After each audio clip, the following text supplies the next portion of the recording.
as I was saying before you interrupted, this is number 7, the 7th edition of the GCSE AQA biology revision. This is on hormones. It may recap some of the homeostasis things, but that makes a lot of sense because there is a clear link between the two things. So, actually, let's start with the stuff we did last time, because that might help. So, thyroxine is made at the thyroid gland in the neck. It targets all cells in the body, regulates metabolic rate, and ensures growth works. It's made from iodide. Negative feedback. So, if metabolic rate is high anyway, it doesn't send out any TSH. But if it's low, if there's not much metabolic rate, if there's low metabolic rate, it sends out a lot more TSH. So it's similar to the insulin-glucagon reverse system. It listens to itself and knows what it knows. Also, last video we talked about adrenaline. Adrenaline is made at the adrenal gland on the kidney. It targets the heart, brain, eyes, liver and muscles. So it does a lot of things. It allows the body to cope in an emergency by providing more glucose, more oxygen, blood to muscles, and the heart and breath rate go up.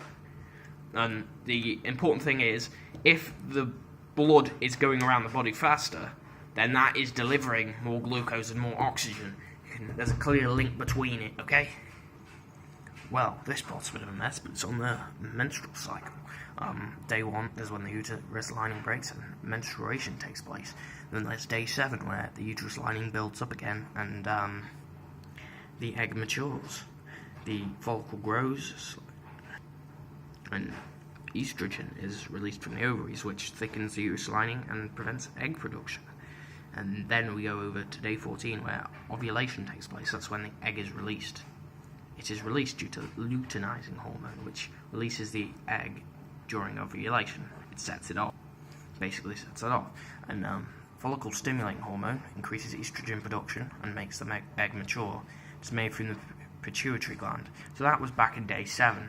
It created the estrogen, which stopped any more eggs being produced, and it made the egg mature. So it made it mature, and then LH was produced, which made it release.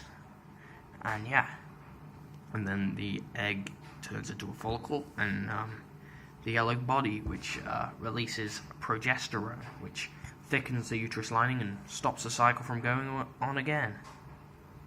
And it stops the cycle, so if there is a baby there, the cycle stops. However, if there isn't, we move on to day 21, where the uterus lining is maintained. And then we move on to day 28, where the entire thing resets again and breaks down again. We go through the entire cycle again, but I'm not going to do this on that video because I'm lazy. And anyway, next we go on to plant hormones. Are you some sort of vegan? No, I'm not. Plant hormones. So there's a plant hormone known as gibberellin, and it ripens fast. So they use it in stuff like bananas to make it ripen. And another one called ethene. No, I'm pretty sure it's ethene, and it stops the ripening of fruit, which means... Wait, no, it doesn't. It makes fruits ripen. So if you prevent ethylene... Oh, no, I get it now. So ethene prevents ethylene. Ethylene allows the fruit to ripen. So if ethene prevents it, then the fruit can't get ripened, which is why it's used when they are doing things such as shipping fruits. They'll put a load of ethene on it, so it doesn't ripen until it's ready to be ripened when it goes to the shore. And some plant hormones respond to light. That's known as phototropism. That is why plants in partial light grow a lot less, and why one side is always longer, because there may have been more light on that side than the other. If something responds to gravity, if the type of hormone responds to gravity, that's known as geotropism.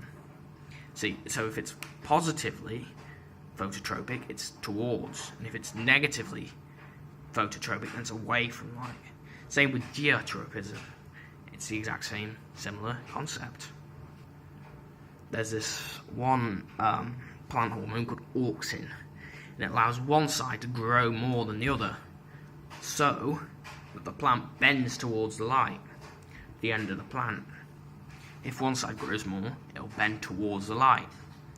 If it bends towards the light, that means that it will receive more sunlight, which means it can do more photosynthesis. And as we all know, if you're a plant, you love photosynthesis. Who doesn't love photosynthesis?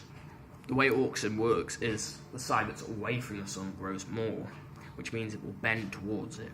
I'm pretty sure that's how it works. So yeah, there we go. Bio 7 hormones. That was fun. 5 minutes again, just like the last one. Not as good as the 3 minutes we maintained before, but it's still okay. So goodbye.